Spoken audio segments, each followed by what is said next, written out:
In Super Bowl 57, we had the Eagles and the Chiefs play. And of course, the Eagles were home and the Chiefs were the away team, and they played in Arizona. And the Chiefs ended up winning the game 38-35. And I know a lot of people wanted the Eagles to win. A lot of people were really pulling for the Eagles. I think it was kind of a underdog story, so to speak. The Eagles and Chiefs both played a very, very tough game of football. It was a very entertaining game. I was expecting the Eagles to kind of blow the Chiefs out of the water, and then the whole second half kind of being the Chiefs coming back in the game. And it didn't happen that way. The Chiefs hung in there the whole time and ended up pulling out the win. There's a lot of controversial takes. I mean, you'll have that just in any game and any sports in general. People are always going to be blaming the refs, and it was rigged, and it was this, and it was that.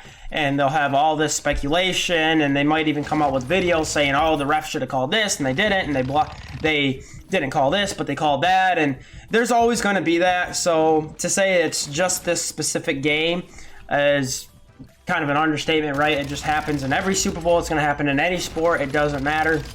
Whenever referees are involved, there's going to be calls that they probably shouldn't have made and calls that they've missed, and it just happens. So I personally wanted the Chiefs to win. I did not think they were going to win, so I was really happy to see them win. I ended up going to a party, and everybody there at the party wanted the Eagles to win. I was the only one that wanted the Chiefs to win, so I was pretty happy. And as soon as the Chiefs won, I'm like, bye! I didn't want to get beat up. But I think both teams were very, very well, playing very hard, and I think what actually helped the Chiefs win was actually their discipline and that they wanted it just a little bit more. And what I mean by that is I seen the Eagles be very, very emotional either way things that happened, right? If things went their way, they're all hyped up and yeah.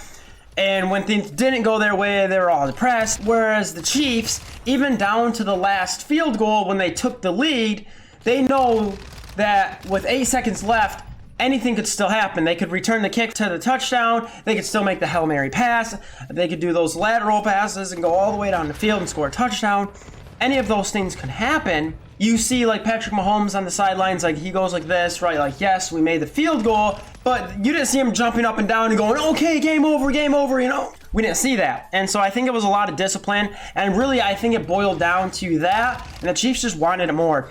We see like Pacheco, I noticed he tried really hard during the regular season and they couldn't really get the run game going in the Chiefs. And the Eagles had a hard time stopping the run game. Between Mahomes, McKinnon, and Pacheco, they just couldn't stop the run game. So it was kind of that effort between all of them, and the Eagles just couldn't stop it. And I think halftime made a big difference too, with the Chiefs being able to have that time to go back and go, okay, what's working, what's not working. And they really buckled down in the run game. I think it worked really well for them, and the Eagles just couldn't stop it. Another big takeaway from this is, pun intended, the takeaway, right? The fumble. And I know that's kind of a controversial take, but it was a fumble, it was a takeaway. That's how they marked it, whether it was supposed to be or not. And the Eagles can't have that. And if the Chiefs would have maybe thrown an interception or had a fumble that the Eagles would have covered, this game could have been completely different too. And that's where ball security comes into play. So that's a very big factor to what we see in there.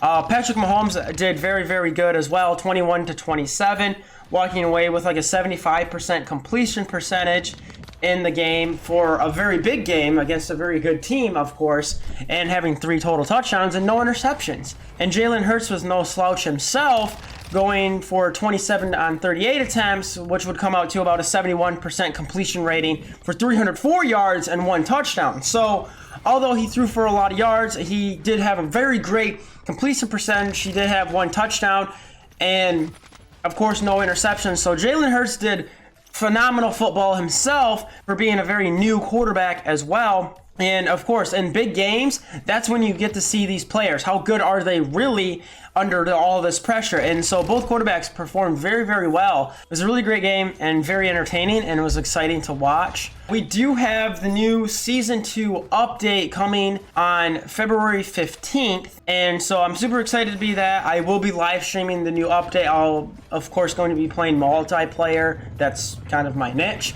I will be trying the new map, and we'll kind of see how that plays out. There's a lot of things that, of course, I've noticed with the content creators that I personally watch. The multiplayer content creators I watch are going, it's all good, but it's all rehashed stuff that's coming into the game, and a lot of this stuff should have just been at launch. And I'm seeing a lot of Warzone content creators going, man, multiplayer is looking better than the Warzone update. So it's kind of funny to see how, like, both sides, if you primary one over the other, whether it be Warzone or multiplayer, we're all looking at the other side going, man, that other side of things is looking better. Grass is greener on the other side. And I can tell you right now, coming from both sides, I don't play too much Warzone, but I do watch content creators that do enjoy only Warzone. And it just kind of looks like a loss on both sides for sure. But there's going to be like 5 total weapons. I did max out every single weapon. And I did not get Orion or anything. I'm not going for that. I just want to simply have all my weapons max level. They are going to be adding like another 250 levels as well. So I will be trying to get to level 500. I will be maxing out every weapon as soon as I can obtain them. I'm not going to pay for the weapons. I'm just going to earn them just like everybody else will.